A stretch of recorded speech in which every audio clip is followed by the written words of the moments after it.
Silakan.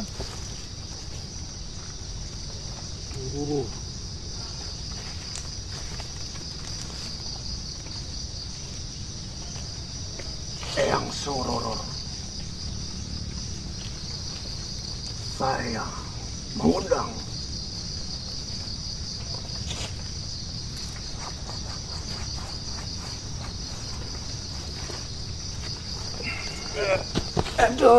Aduh, siapa yang membawa saya kemari? saya Eyang Sururur. Kau siapa? Berjabat tanganlah. Apakah kau masih mengenal saya? Tundukkan kepalamu. Banyak Tambeng. banyak makhluk yang mendatangi saya. Kau yang berasal dari mana? Saya adalah Arya, anak dari Pitaksa. Arya Segala. Kau Arya. Benar sekali. Wah, sudah besar kamu. Bagaimana kabarmu? Seperti yang Eyang lihat, saya sudah tumbuh dengan gagahnya. Ya, kau terlihat gagah. Lalu, bagaimana kabar ayahmu, ibumu? Untuk ibu, sudah tidak ada. Saya meminta maaf menanyakan hal itu. Tidak masalah. Lalu bagaimana ayahmu? Kabar ayah saya baik-baik saja. Syukurlah. Ngomong-ngomong, saya dipanggil kemari. Ada apa? Sebelumnya bagaimana kabar dari Eyang Sururur? Lama tidak berjumpa. Seperti yang kau lihat, Arya. Saya sekarang sudah tua. Untuk berjalan saja, saya gampang capek.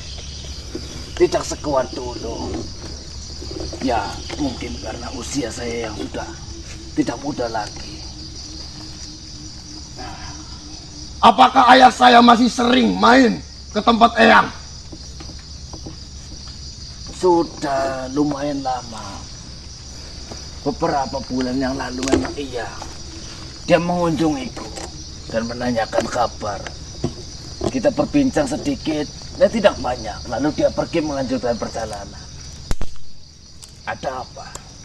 Jadi seperti ini, Eyang. Sejujurnya, ada sesuatu hal yang ingin saya tanyakan mengenai rahasia yang disimpan oleh ayah. Rahasia yang disimpan Pitaksa. Benar.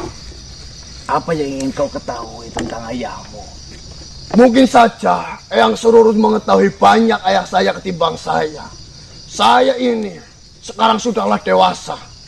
Mungkin saya akan menggantikan ayah saya menjadi raja. Ya sudah pasti, kau anak mas semata wayangnya. Siapa lagi kalau bukan dirimu yang akan mewariskan semua tata dan kekayaan dari ayahmu Pitaksa.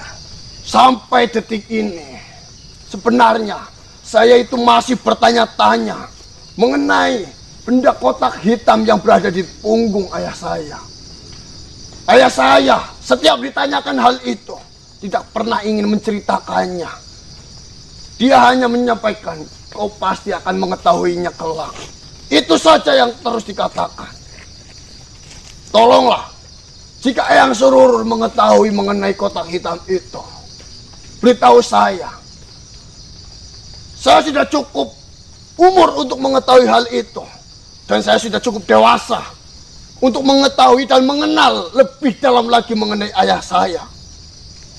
Oh, kotak hitam yang berada di belakang kepala ayahmu itu. Benar. Ya, saya akui itu memang rahasia dari ayahmu. Maka dari itu, mau bagaimanapun, saya adalah anak dari Pitaksa. Jika saya mengetahui rahasia itu, saya juga bisa membantu untuk menjaganya. Ya, kau benar. Memang sudah menjadi tanggung jawabmu. Ketika kau sudah dewasa, memang seharusnya seperti itu. Kau menjaga orang tua supaya tetap dalam kondisi sehat dan tidak dalam bahaya. Ya, saya akan ceritakan. Seperti ini, Arya. Ayahmu Pitaksa itu lahir dalam kondisi ada yang kurang. Jantung dari ayahmu itu berada di luar. Dan kotak hitam yang berada di kepala belakang dari Picaksa itu suatu alat untuk menguatkan jantung dari ayahmu. Dan kotak hitam itu untuk melindungi dari semacam debu, serpihan, atau serangan dari musuh-musuh ayahmu. Kau tahu sendiri, ayahmu Picaksa adalah seorang kesatria, sering berhadapan dengan pendekar-pendekar ataupun musuh-musuh yang sangat kuat. Bila mana jantung itu tidak dilindungi dengan kotak hitam itu, sudah pasti ayahmu sudah mati dari dahulu. Lalu siapa manusia-manusia itu? Mereka adalah sahabat-sahabat saya. Ya. Hanya itu. Itu memang sebuah rahasia. Picaksa tidak mau banyak makhluk mengetahui akan hal itu. Karena menurut ayahmu Picaksa, itu adalah suatu hal yang memalukan sebagai seorang pemimpin memiliki kekurangan. Tanyakan Arya, dari mana anak itu dapatkan? Berarti ayah saya terlahir dalam kondisi yang cacat. Ya bisa dikatakan seperti itu. Tetapi sekali lagi, ayahmu Picaksa tidak mau dikatakan bahwasanya dia cacat. Lalu ayah saya mendapatkan kotak hitam itu dari mana? Kotak hitam itu setahu saya, menurut cerita dari ayahmu, itu didapatkan ketika ayahmu lahir selang beberapa pekan. Waktu itu ayahmu sudah benar-benar hampir tidak tertolong.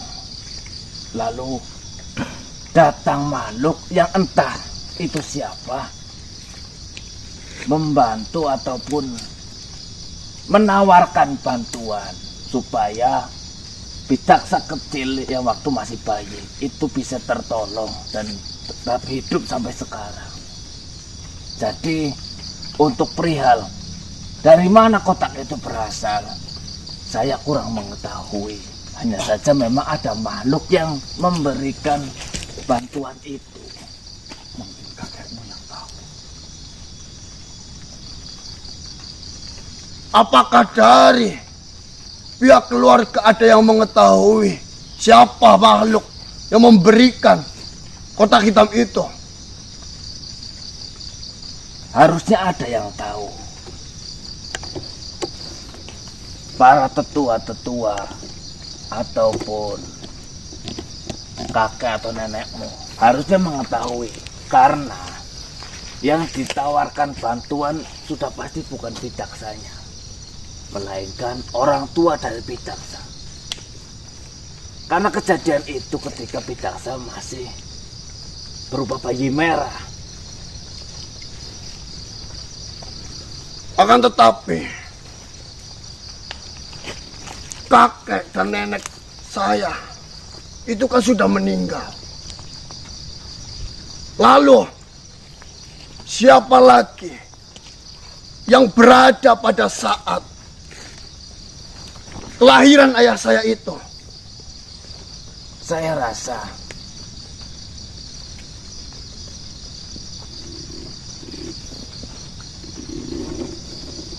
untuk masalah itu, sebentar saya ingat-ingat cerita dari ayahmu Picaksa. Ayah saya terlahir dalam kondisi yang cacat saja. Dia bisa bertahan hingga dia menjadi seorang raja. Saya sedikit mengingatnya, Arya. Ayahmu pernah mengatakan bahwasanya kakak dari ayahmu itu mengetahui. Jadi di semua makhluk yang dikenal oleh Pitangsa, hanya beberapa yang mengetahui tentang alat itu, kotak hitam itu. Salah satunya selain